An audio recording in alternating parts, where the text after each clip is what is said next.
నిజాన్ని అంగీకరించే ధైర్యం నీకుందా? ఒకవేళ మీరు చనిపోతే నీ కుటుంబ సభ్యులు, బంధువులు అడిగే మొదటి ప్రశ్న ఏంటో తెలుసా? అయ్యో, ఎలా చనిపోయారు, ఎప్పుడు చనిపోయారు? వెంటనే దహన క్రియలు ఎంత టైంకి చేస్తారు? అలా ఎందుకు అడుగుతారో తెలుసా?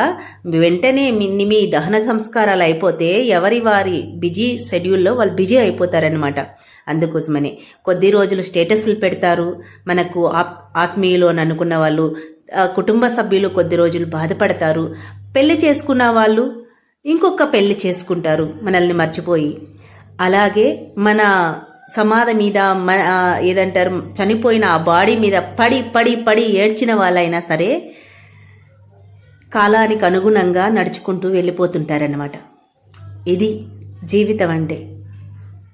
ఇప్పుడు ఆలోచన చేయండి, మీరు ఎలా ఉండాలనుకుంటున్నారు అని. మీరు మీకోసమే బ్రతకండి, మీకోసం మాత్రమే బ్రతకండి.